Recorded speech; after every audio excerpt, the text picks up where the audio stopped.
রহমানির রহিম। Dear students, আশা করি তোমরা ভালো আছো এবং বাসায় নিরাপদে অবস্থান করছো।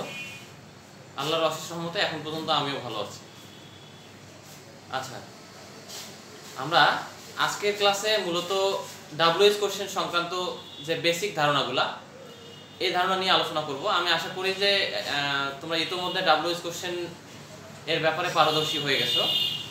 আর যেহেতু তোমাদের পরীক্ষা খুব সন্নিকটে, ডাব্লিউএইচ কোশ্চেন না পারার মতো কোনো কারণ নেই। আর এর আগে আমরা কোচিংয়ে তোমাদের ডাব্লিউএইচ কোশ্চেন শেষ করে দিয়েছিলাম, কোচিংয়ে পড়িয়েছিলাম, তাই না? যেহেতু তোমাদের পরীক্ষা খুব সন্নিকটে আর ব্যাপারগুলোতে সমস্যা আছে কিনা এটা আইডেন্টিফাই করার জন্য আমরা আজকে একটু ডাব্লিউএইচ কোশ্চেন নিয়ে আলোচনা করব, কিছুটা তোমাদের মনে করিয়ে দেব। আর আমরা যদি ফাইনালি মনে করি যে তোমাদের ডাব্লিউএইচ কোশ্চেনের সমস্যা আছে, কারণ বাসায় তোমাদের একটা শিট দিয়ে দিছি, তাই না? Practice sheet. ওই প্র্যাকটিস শিটের খাতাগুলো চেক করার পরে ওগুলোতে যদি তোমাদের কোনো সমস্যা থাকে তাহলে তো বুঝবো যে আসলে মানে একটা ফুলফিল ক্লাস নিতে হবে পুরোপুরি।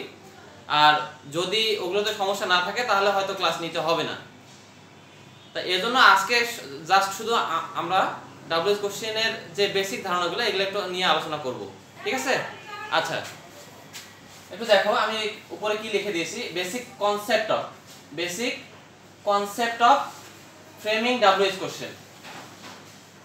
Basic concept of framing WH question. আচ্ছা, তার মানে ডাব্লিউএইচ কোশ্চেন সংক্রান্ত যে প্রধান ধারণাগুলো আছে আমাদের, সেই ধারণাগুলো সংক্রান্ত আলোচনা এখানে হবে।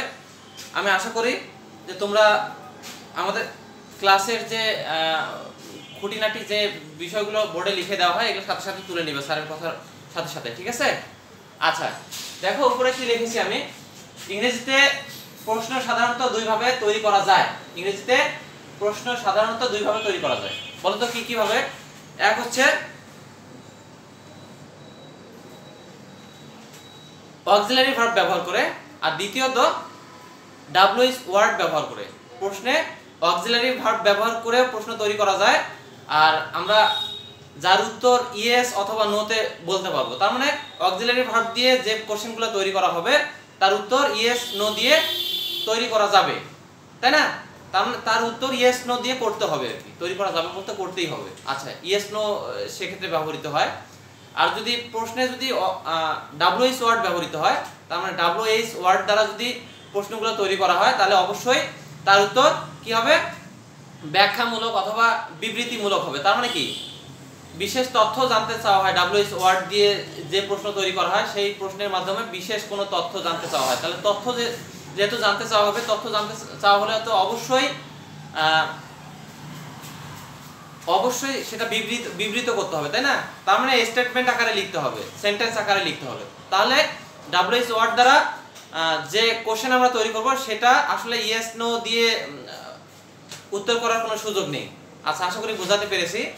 এরপরে দেখো ডাব্লিউএইচ ওয়ার্ড গুলো সম্পর্কে তোমাদের নিশ্চয়ই ধারণা আছে। ডাব্লিউএইচ ওয়ার্ড গুলো সাধারণত আমরা ডাব্লিউএইচ ওয়ার্ড বলতে বুঝি যে ওয়ার্ড গুলো ডাব্লিউ এবং এইচ দ্বারা গঠিত। তার মানে কি, যে ওয়ার্ডে ডাব্লিউএইচ অথবা শুধু এইচ থাকে, তাই না? দেখো একটা ব্যতিক্রম ধর্মী আছে, এখানে প্রত্যেকটাতে ডাব্লিউএইচ আছে। ডাব্লিউএইচ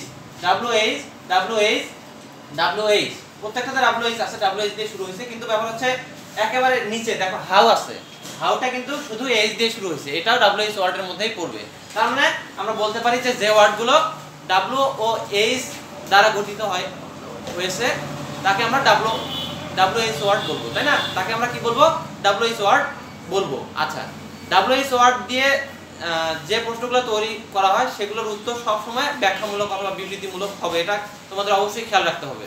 আচ্ছা, এরপরে দেখো আমরা হোয়াট, আমি এখানে লিখে দিয়েছি ডাব্লিউএইচ ওয়ার্ডগুলো সব লিখে দিয়েছি মোটামুটি ভাবে তোমাদের যেগুলো লাগে পরীক্ষায়, যে ডাব্লিউএইচ ওয়ার্ডগুলো দিয়ে প্রশ্ন করা হয়ে থাকে। দেখো হোয়াট মানে কি অথবা কারো পেশা অথবা কোনো বিশেষ তথ্য বোঝাতে হোয়াট দিয়ে প্রশ্ন করা হয়, তাই না? আমি এখানে লিখে দিয়েছি, তোমরা লিখে নিতে পারো। আচ্ছা, তারপরে দেখো হু মানে কি? কে অথবা কারা। হু মানে কে অথবা কারা। আচ্ছা, কে অথবা কারা বুঝালে আমরা যদি সেন্টেন্সের যে ওয়ার্ডটা আন্ডারলাইন করা থাকবে সেই ওয়ার্ড অথবা সেই অংশটুকু দিয়ে যদি কে অথবা কারা বুঝি তাহলে অবশ্যই হু দিয়ে প্রশ্ন করব, তাই না? আচ্ছা, হুইচ দেখো, হুইচ মানে কোনটি, হুইচ মানে কোনটি। দেখো সেন্টেন্সে যে ওয়ার্ডটা নিচে আন্ডারলাইন করা থাকবে সেই ওয়ার্ড দিয়ে যদি আমরা কোনটি অথবা কোনগুলো বুঝি তাহলে হুইচ দিয়ে প্রশ্ন করতে পারবো আমরা। এরপরে দেখো হোয়ার মানে কোথায়, তাই না? তাহলে একইভাবে কোথায় বুঝলে হোয়ার দিয়ে প্রশ্ন করব। তারপরে দেখো হোয়েন কখন অথবা কোনো সময়কে নির্দেশ করলে, মানে কোনো সময় যদি বোঝায় অথবা কখন বোঝায় এরকম যদি বুঝি তাহলে অবশ্যই হোয়েন দিয়ে প্রশ্ন করব। এরপরে দেখো হোয়াই মানে কেন, কেন মানে কোনো কারণ বোঝাবে। তার মানে কোনো কিছুর কারণ যদি জানতে চাওয়া হয় তাহলে কোনো কিছুর কারণ অথবা কেন এই কথাটা যদি বুঝি আমরা, আমাদের স্টেটমেন্টে যে জায়গায় আন্ডারলাইন করা থাকবে সে ওই অংশটুকু দিয়ে যদি আমরা কেন অথবা কোনো কারণ বুঝি তবে অবশ্যই হোয়াই দিয়ে প্রশ্ন করব। তারপরে দেখো কাকে অথবা কার সাথে অথবা কার দ্বারা যদি বুঝি, সেন্টেন্সের যে ওয়ার্ডটুকু অথবা যে অংশটুকু আন্ডারলাইন করা থাকবে তার দ্বারা যদি কাকে কার দ্বারা, দেখো কাকে কার দ্বারা অথবা কার সাথে বুঝি তাহলে অবশ্যই হুম দ্বারা প্রশ্ন করব। কি দ্বারা? হুম দ্বারা। এরপরে দেখো হুজ কার অথবা কাদের, কার অথবা কাদের যদি বুঝি তাহলে হুজ দ্বারা প্রশ্ন করতে হবে। এবং শেষে দেখো হাউ কিভাবে, কেমন করে, কোন উপায়ে, কিভাবে কেমন করে কোন উপায়ে অথবা কতগুলো অথবা কত, তাই না? যদি এমন বোঝায় তবে কি হবে, অবশ্যই হাউ দ্বারা প্রশ্ন করতে হবে। আচ্ছা, হাউ সংক্রান্ত আরো ডিটেইলস আলোচনা আছে ইনশাআল্লাহ, আমরা যেদিন ডাব্লিউএইচ কোশ্চেন সংক্রান্ত বিস্তারিত আলোচনা করব সেদিন তোমাদের এটা পড়াই দিব। আর ডাব্লিউএইচ কোশ্চেন তৈরি করতে গেলে যে মূলত যে বিষয়গুলোর প্রতি অবশ্যই খেয়াল রাখতে হবে সেগুলো আমি একটু নোট করে দিচ্ছি, তোমরা খাতায় তুলে নাও।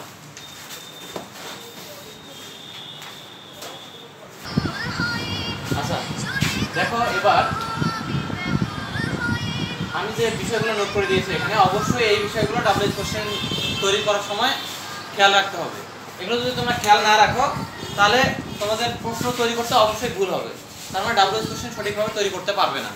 আচ্ছা প্রথমটি দেখো, ডাব্লিউএইচ কোশ্চেন তৈরির সময় অবশ্যই অক্সিলারি ভার্ব যেমন am, is, are, was, were, have, has, had, will, would, shall, should, can, could, may, might ইত্যাদি প্রয়োজন হবে। ঠিক আছে, ইত্যাদি প্রয়োজন হবে। তার মানে কি, আমাদের ডাব্লিউএইচ কোশ্চেন যদি আমরা বানাতে চাই, যে সেন্টেন্সটা দেয়া থাকবে ওই সেন্টেন্সের আলোকে যদি ডাব্লিউএইচ কোশ্চেন তৈরি করতে চাইলে অবশ্যই আমাদের এগুলো প্রয়োজন হবে।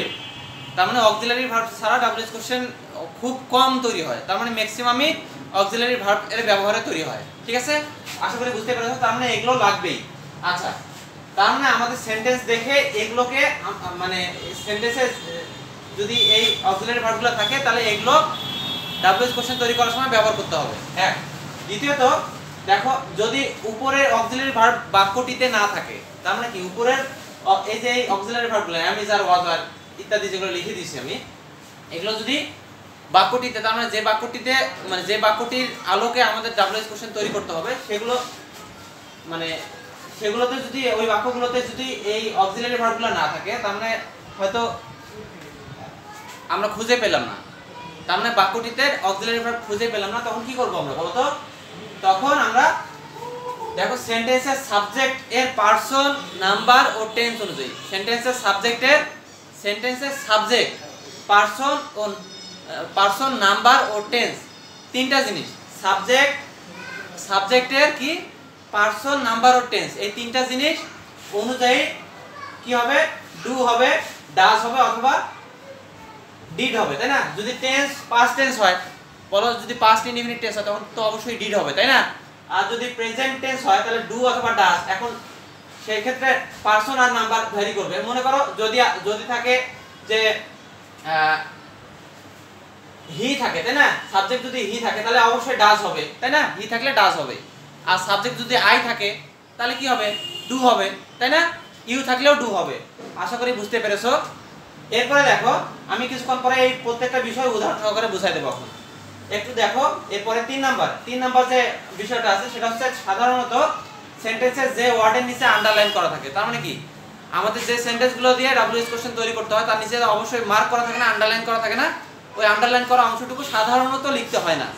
আবার অনেক সময় খুব কম সময় আছে যে সময় লিখতে হয়, এজন্য আমি বলেছি যে সাধারণত লিখতে হয় না। ঠিক আছে, আন্ডারলাইন করা, দেখো আমি কি লিখছি, সাধারণত সেন্টেন্সে যে ওয়ার্ড এর নিচে আন্ডারলাইন করা থাকে তা ডাব্লিউএইচ কোশ্চেন তৈরির সময় আর লিখতে হয় না। আচ্ছা, মানে ম্যাক্সিমাম সময় লিখতে হবে না, কিন্তু অনেক সময় মাঝে মাঝে হয়তো দুই একটা ওয়ার্ড লিখতে হয়। আচ্ছা, এরপরে দেখো অবশ্যই ডাব্লিউএইচ কোশ্চেন তৈরি শেষে, তার মানে কি ডাব্লিউএইচ কোশ্চেন তৈরি করলাম, করার পরে যদি তুমি শেষে প্রশ্নবোধক চিহ্ন না দাও, তার মানে কি ডাব্লিউএইচ কোশ্চেন তৈরি করার পরে শেষে প্রশ্নবোধক চিহ্ন অথবা কোশ্চেন মার্ক দিলা না, তাহলে অবশ্যই তুমি 1 মার্কও পাবা না। অবশ্যই এটা খুবই গুরুত্বপূর্ণ বিষয়। ডাব্লিউএইচ কোশ্চেন তৈরির পরে অবশ্যই তোমাদের এই বিষয়টা খেয়াল রাখতে হবে যে তুমি প্রশ্নবোধক চিহ্ন দিছো কিনা।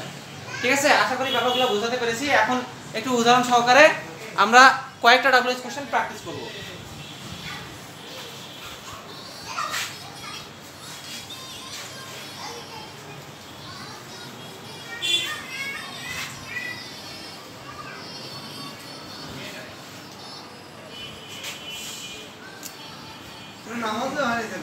দেখো আমরা তখন যে বিষয়গুলো লক্ষ্য করলাম, এগুলো তো আমরা এই সেন্টেন্সগুলো সলভ করে সেই বিষয়গুলো তোমাদের প্রমাণ করে দেব। আচ্ছা,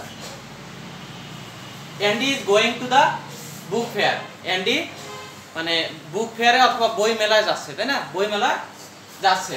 আচ্ছা, এখন দেখো এখানে যে অংশটুকু দাগানো আছে, দেখো টু দা বুক ফেয়ার, আমরা তো বলে দিছি যে যতটুকু অংশ দাগানো থাকবে ততটুকু অংশ আর লিখতে হবে না। আচ্ছা, দেখো এরপরে এই অংশটুকু কি বোঝাচ্ছে, দেখো দাগানো অংশটুকু কি বোঝাবে এটা আগে তোমাকে লক্ষ্য করতে হবে। দেখো টু দা বুক ফেয়ার, তার মানে কি বই মেলায়। বই মেলা কি একটা অবশ্যই একটা জায়গার নাম, তাই না?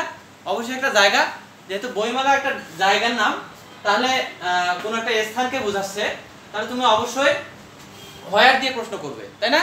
তাহলে তুমি কি লিখবে? প্রথমে হোয়ার নিয়ে আসবে, হোয়ার। তারপর দেখো অক্সিলারি ভার্ব আছে কিনা। আমি তো বলেছিলাম যে অক্সিলারি ভার্ব যদি সেন্টেন্সে থাকে তাহলে সেই অক্সিলারি ভার্বটা নিয়ে এসে বসাতে হবে এখানে। তার মানে অক্সিলারি ভার্ব দেখো ইজ আছে এখানে, আমাদের ইজ আছে এখানে, তাই না? তাহলে ইজ যেহেতু আছে তাহলে অন্য আর অক্সিলারি ভার্ব আমাদের খুঁজতে হবে, ডু, ডিড অথবা ডাজ নিয়ে আসতে হবে না। তাহলে ইজ আছে, আমরা ইজ কে নিয়ে আসবো। তাহলে হোয়ার ইজ, তারপর সাবজেক্ট, অক্সিলারি ভার্বের পরে সাবজেক্ট বলবে। তাহলে দেখো এখানে সাবজেক্ট কে? অ্যান্ডি। তাহলে where is Andy, where is Andy. তারপর কি কি লিখবা? হোয়ার ইজ অ্যান্ডি গোয়িং, বাকিটুকু verb. Where is Andy going. অবশ্যই প্রশ্নবোধক চিহ্ন যদি না দাও তাহলে কেটে দিবে, 1 নম্বরে দিবে না। ডাব্লিউএইচ কোশ্চেন তৈরি করার সময় অবশ্যই এটা খেয়াল রাখতে হবে যে প্রশ্নবোধক চিহ্ন দিছো কিনা। আচ্ছা, হোয়ার ইজ অ্যান্ডি গোয়িং, তার মানে অ্যান্ডি কোথায় যাচ্ছে, তাই না? আচ্ছা, আরেকটা ব্যাপার টেন্সের ব্যাপারটা দেখো, মানে অবশ্যই টেন্সের গুরুত্ব অনেক বেশি ডাব্লিউএইচ কোশ্চেন বোঝার জন্য। টেন্সটা একটু তোমরা বাসায় যদি কারো দুর্বলতা থাকে টেন্সের মধ্যে তাহলে বাসায় পড়ে নিবা, ঠিক আছে? টেন্সের স্ট্রাকচারগুলো দেখে নিবা। দেখো এরপরে দেখো Biju reads magazines in his free time. Biju reads magazines in his free time. Subject দেখো তো কি? সাবজেক্টটা হচ্ছে third person and singular number. এখানে দেখো অক্সিলারি ভার্ব নাই, আগের কাছে ইজ ছিল অথবা অন্য এখানে দেখো ইজ বাদ দিয়ে অন্য অক্সিলারি ভার্ব থাকতে পারতো, কিন্তু নাই। এম ইজ আর ওয়াজ আমি যতগুলো লিখে দিলাম কিছুক্ষণ আগে, সেগুলোর একটাও নাই। তার মানে এখানে শুধু মূল ভার্ব আছে। দেখো মূল ভার্ব কি? রিড। তার মানে Biju reads magazine in his free time. Biju তার অবসর সময়ে কি পড়ে? ম্যাগাজিন অথবা সাময়িক পত্রিকা পড়ে, তাই না? আচ্ছা, দেখো এখানে কি বোঝাচ্ছে? ইন হিজ ফ্রি টাইম মানে কি? তার অবসর সময়। কখন বোঝাচ্ছে? কোন একটা সময়কে নির্দেশ করতেছে না, তাহলে আমরা বলতে পারবো কখন অথবা হোয়েন দিয়ে প্রশ্ন করতে পারবো। আচ্ছা, তাহলে যেহেতু অক্সিলারি ভার্ব নাই, অক্সিলারি ভার্ব না থাকার কারণে আমরা অবশ্যই ডু, ডিড অথবা ডাজ নিয়ে আসবো। ডিড নিয়ে আসবো কখন? যদি পাস্ট ইনডিফিনিট টেন্স থাকে। পাস্ট টেন্স থাকলে ডিড, আর প্রেজেন্ট টেন্স থাকলে ডু অথবা ডাজ। এখন ডু অথবা ডাজের মধ্যে কোনটা আসবে সেটা হলো মূল ব্যাপার। ডু অথবা ডাজের মধ্যে দেখো বিজু যেহেতু third person and singular number, অবশ্যই আমাদের ডাজ নিয়ে আসতে হবে। তাহলে দেখো আমরা একটু করি, নিচের বাক্যটা একটু সমস্যা হচ্ছে, আমি একটু মুছে দেই, হাতে লাগবে। দেখো বিজু, এখন তুমি হোয়াই দিয়ে প্রশ্ন করবে, তাই না? হোয়েন দিয়ে প্রশ্ন করবে, সরি হোয়েন দিয়ে, যেহেতু সময় বোঝাচ্ছে হোয়েন দিয়ে প্রশ্ন করতে হবে। তাহলে তুমি আগে হোয়েন লেখো, হোয়েন। এখন আমাদের যেহেতু অক্সিলারি ভার্ব নাই, তাহলে আমরা এখান থেকে অক্সিলারি ভার্বটা বের করব, তাই না? থার্ড পারসন সিঙ্গুলার নাম্বার হলে যেহেতু প্রেজেন্ট টেন্স তাহলে অবশ্যই কি হবে ডাজ হবে why does তারপরে লিখবা যে সাবজেক্ট নিয়ে আসবো আমরা why does বিজু লিখবা সরি when does বিজু তারপরে কি অবশ্যই ডাজ অথবা ডু অথবা ডিড এর পরে অবশ্যই ভার্বের বেস ফর্ম অথবা মানে ভার্ব ওয়ান বসবে ঠিক আছে ভার্বের বেস ফর্ম সব সময় বসবে তাহলে when does বিজু তাহলে কি হবে রিড হবে এখানে আগে কি ছিল রিড ছিল এস টা তুলে দেব কারণ আমরা ডাজ বসাইছি এজন্য আর এস হবে না তাহলে রিড হবে আর ই এ ডি তাই না when does Biju read when does Biju read magazines হবে তারপরে দেখো এম এ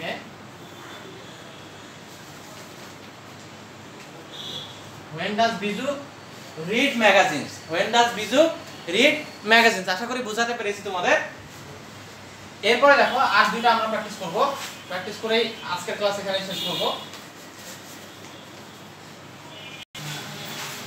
আচ্ছা দেখো তোমাদের যে প্র্যাকটিস শিটটা আছে আমি সম্ভবত তোমাদের এখান থেকে 1 থেকে 20 পর্যন্ত বাড়ির কাজ দিয়েছিলাম আমি এখান থেকে 21 থেকে 40 পর্যন্ত যে ডাব্লিউএস কোশ্চেনগুলো স্টেটমেন্ট দেয়া আছে সেখান থেকে আমি 2-3টা প্র্যাকটিস করলাম এখান থেকে দেখো 2-3টা সেন্টেন্স লিখে দিয়েছি এখান থেকে আমরা প্র্যাকটিস করব আচ্ছা দেখো এখান থেকে বোঝাই দিচ্ছি তোমাদের they go to library to practice English তারা লাইব্রেরিতে যায় কি করার জন্য ইংরেজি প্র্যাকটিস করার জন্য তাই না ইংরেজি অনুশীলন করার জন্য এখন ব্যাপার হচ্ছে টু প্র্যাকটিস ইংলিশ এটা কি কারণ বোঝাচ্ছে না টু প্র্যাকটিস মানে কি করার জন্য কোনো কারণ বোঝাচ্ছে তাই না তাহলে অবশ্যই কারণ বোঝালে হোয়াই হবে তাই না তাহলে তুমি এখানে কি লিখবে হোয়াই নিয়ে আসবে আমরা প্রথমেই হোয়াই তারপরে দেখো এখন আমাদের এখানে কি অক্সিলারি ভার্ব আছে অক্সিলারি ভার্ব নাই যেহেতু তাহলে আমরা দে এর জন্য প্রেজেন্ট ফর্ম এর জন্য দে কি প্লুরাল না প্লুরাল সাবজেক্ট তাই না তাহলে আমাদের দে এর জন্য ডু হবে তাহলে হোয়াই ডু আমার কলমটা লিখতেছে না একটু কম লিখতেছে হোয়াই ডু তারপরে অবশ্যই সাবজেক্ট নিয়ে আসবো why do they go to library তাহলে কি হবে go two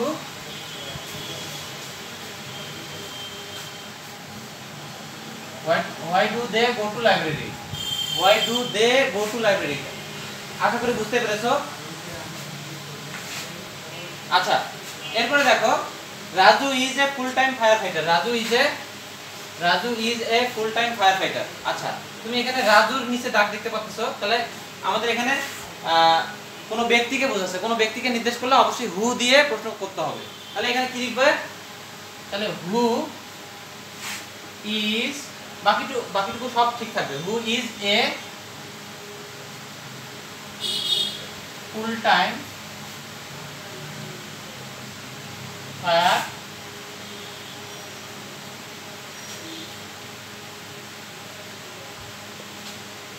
firefighter PER who is a full time firefighter এরপর দেখো he grows crops সে কি ফলায় শস্য অথবা ফসল ফলায় তাই না আচ্ছা দেখো তাহলে এখানে যেহেতু থার্ড পারসন সিঙ্গুলার নাম্বার আর ক্রপস এর নিচে দাগ আছে তার মানে সে কি ফলায় এটা ঢেকে ধরো তো তুমি দেখো he grows ড্যাশ সে ফলায় কি এমনিতে একটা প্রশ্ন মনের মধ্যে চলে আসে তাহলে মানে আন্ডারলাইন করা অংশটুকু একটু ঢেকে ধরেও কিন্তু ডাব্লিউএস কোশ্চেন করা যায় অনেক সময় ঠিক আছে তাহলে ঢেকে ধরার পরে তুমি প্রশ্ন করো যে সে ফলায় কি ফলায় অবশ্যই মনের মধ্যে কি কথাটা চলে আসে তাহলে কি ফলায় যেহেতু তাই কি ইংরেজি হচ্ছে হোয়াট তাই না অবশ্যই হোয়াট হবে তাহলে হোয়াট দিয়ে আমরা প্রশ্ন করব এটা WHAT হোয়াট তাই না তাহলে হোয়াট যেহেতু আমাদের মূল ভার্ব আছে গ্রোস তাহলে সাবজেক্ট হচ্ছে থার্ড পারসন সিঙ্গুলার নাম্বার তাহলে অবশ্যই হোয়াট ডাজ হবে হোয়াট ডাজ তাহলে তারপরে হি আসবে হি গ্রো হবে কিন্তু গ্রোস আর হবে না হোয়াট ডাজ হি গ্রো আশা করি তোমরা আজকের ক্লাসের সকল বিষয় বুঝতে পেরেছো যদি ডাব্লিউএস কোশ্চেনের আরো সমস্যা থাকে তোমাদের আমাদের কমেন্ট করে জানাবে, ইনশাআল্লাহ আমরা পরবর্তীতে ডাব্লিউএস কোশ্চেন সংক্রান্ত একটা ফুল ক্লাস নেওয়ার চেষ্টা করব। আর তোমাদের পরবর্তী ক্লাসে হয়তো আমরা যত কঠিন ধরনের সমস্যা আছে অথবা যে সমস্যাগুলো তোমাদের বুঝতে একটু সমস্যা, মানে যে সেন্টেন্সগুলো অথবা যে রুলসগুলো বুঝতে সমস্যা হয়, আমি সেগুলো নিয়ে আলোচনা করার চেষ্টা করব। তোমাদের জন্য আবারও শুভকামনা জানিয়ে আজকের ক্লাস এখানে শেষ করছি। আল্লাহ হাফেজ।